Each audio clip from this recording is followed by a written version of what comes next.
Are you going back and forth in the DMs with leads? And honestly, the conversation just doesn't seem to be going anywhere. But deep down, you know that this person would be a great fit for your coaching program and you know that you could help them, but you're just going in circles. And what happens is they treat you like a friend in the DMs, or even worse, you get ghosted. If that's happening to you, not to worry, because in this video, I'll help you solve all of that with the Convos That Convert method. And for myself, I've personally conducted thousands of conversations in the DMs, and I've trained hundreds of clients on actually getting people off the fence. And in my DMs, in my inbox, every single person becomes one of four categories. They fall into one of these four. They become a lead, they become an appointment who's interested in working with us, they become a follow-up from an appointment that didn't happen or that didn't close, or they are a not interested / not in the niche. There's no in between. It's one of those four. And if you've been in this space for any length of time, no doubt you'll have heard people say the money is made in the messenger and you need to be prospecting all day. Well, that's quite honestly not true. And to just prove it, the best businesses and brands, they don't do this. Look in front of you. Look at maybe the 5 or 10 things you have in front of you. For me, there's an iPhone, bottle of water. Don't really have too much in front of me here. Watch, and I guess my clothes. Watch set to the wrong time, apparently. But none of these brands and businesses had to DM me to make the sale. So this can happen in your business. Your marketing can be strong enough to just pull people in without sending any DMs. But that doesn't mean that I think DMs are bad. I just think they're not the only way to do business. The DMs, however, are a great medium to move people from a lead to your conversion mechanism. That's what they should be. And when you use them, you should have a process. You shouldn't be trying to start each conversation from scratch. This is what happens. And this is why conversations go in circles, because there's no path set out. Look at any sales conversation. Look at other industries. Forget coaching for a minute. Look at real estate. Even though the conversation is tailored and personalized, it's personalized in the sense of they're getting to know you, your family, and your needs, but they know your non-negotiables. They know how many bedrooms you need, how many bathrooms you need, what areas you're looking, what kind of things do you need in the area that you're going to be living in. Or in terms of a car dealership, yes, personalized to you, but they need to know, okay, is this a car that's going to be your primary vehicle, or is it going to be for leisure? Are you looking for a 2-door or a 4-door car? They'll ask these types of things. And so you need to have that pathway that you're taking clients down. So personalized, but also hitting certain stages. And for that, I'm going to take you through the Convos to Clients framework. If you want to get a copy of this so you can go even more in depth and follow along, I'll leave a link somewhere in the description where you can pick that up. But essentially, we're going to go through 5 stages here, okay? So first thing I do is I find the prospect's current situation, and I'll explain all of these as well. We find their current situation. Then we find their desired situation. Then we find their challenges, get them all out in the open. Then we find what they've tried, and then we find if they're looking for help. Once we go through all of these, and if they are looking for help, then we book a call. And the reason we want to find all of these is not just so we can trick them into a call, but so that you can know if you can actually help them. Their current situation, is that situation something that you help people with? Their desired situation, is that realistic to get them to? The challenges they face, are these challenges that you can help with, or are these just some other crazy ones that you can't? And what have they tried? I like to know this so you have some ammunition to know, okay, they've tried this. Maybe you need to show them a different way. And are they looking for help? This is something that people massively overlook. If they're not looking for help, well, why are you going to try and help them? Why are you going to try and book a call? This is why your DMs go nowhere. So you're not trying to fit a round peg into a square hole. If we go through all of these and they are looking for help, then yeah, book a call. But if not, don't try and force it. Maybe send an asset. Maybe I could send them, if they're struggling with DMs, I could send them the framework. Or I could even send them something like this YouTube video as an asset, collect an email address, and then follow up. So you're not always trying to book the call. You're taking them down this path, and depending on where they go in that path, you either send them an asset and collect an email, or you might book a call, or there might not be a fit, and that's completely fine too. So there's also some mistakes that people are making in the DMs. The first of these is talking to the wrong people. You only want to talk to leads. You don't want to be talking chit chat about the weather and some other nonsense. Talk to leads. And once you realize somebody is not a lead, you disqualify that person.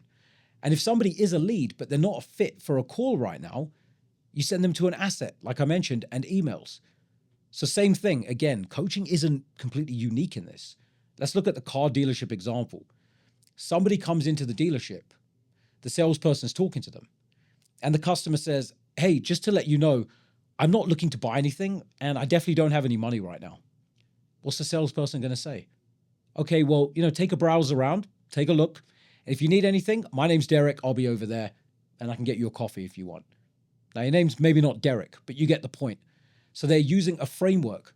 You're not just all over the place. You're listening to what people say, and you're moving them through stages.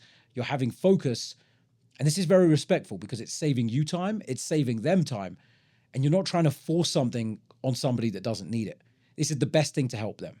So somebody could not be a lead, they could be a lead, they could be a fit for an asset, they could be a fit for a call.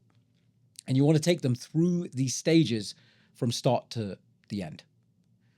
The next mistake that people are making is that, again, they're trying to force this, but they're not determining the next logical step. So in addition to talking to the wrong people, they're just trying to force it. The next logical step, like I mentioned, could be a lead magnet. It could be a video asset. It could be a Facebook group or school community. It could be anything else. It could be a call. It could be a low ticket product. Maybe they don't need your coaching program right now. So don't force it. And that's what people are missing is, I guess you could say, social intelligence and social calibration. Two of the biggest things that are needed in this industry, but people just miss. Third mistake people are making is they're trying to make everything happen right now. Chill, relax, follow up. Don't expect it to happen all at once. Move people into your CRM. People are trying to move everybody to a call because they're desperate. They don't have enough leads. But when you have more leads, you don't mind because you're filling your CRM with leads. You know it's going to take time. And you can serve people the best way. Again, like I said, using that social intelligence and social calibration, and people really respect that. So move people along the stages. This whole conversation, this whole flow, it might not happen in one day, and that's all right. It might take you 3 days. It might take you a week. It might take you a month to go from current situation to desire to challenges, because it's not always going to be straight. The prospect is going to pull you off track and ask about this and that. It's your job to pull them back to that straight line. Move them along the stages. This is going to build trust with them as well, because you're not just trying to sell them something. And a related but side note is, for one of my funnels in one pipeline, we found out that it takes approximately 82 days for somebody to go from brand new lead, so someone who was a stranger before, finding us and becoming a lead, to paying us a high ticket offer. 82 days. So I don't mind it taking long. I'm going to make that experience the best for them. Maybe they need to watch 5, 10, 15 of my videos. Maybe they need to join my email list. Maybe they need to see a few lead magnets. Maybe we need to answer a few questions back and forth. That's fine. But we're doing that. And we're making that very socially calibrated. And the next mistake is not controlling the frame. You see, you're a coach, right? You're a consultant, right? You are an advisor. Let's take a doctor's role for this. You need to assume that role and assume it early on. So someone walks into the doctor's office. What happens? Hey, so what brings you in today? Pain. All right, well, where do you have pain? My elbow. Well, how long has it been hurting in your elbow? Whereabouts in your elbow? Does it hurt when you stretch it out? You see, you are moving them along that pathway. And the sooner you start this, the better. So if you get calls that don't comply with you and just mess you about all over the place, it's because you haven't set up this frame in the DMs. And if you do this where people are coming in through some kind of lead magnet or some kind of call to action, if you assume this role, they will comply.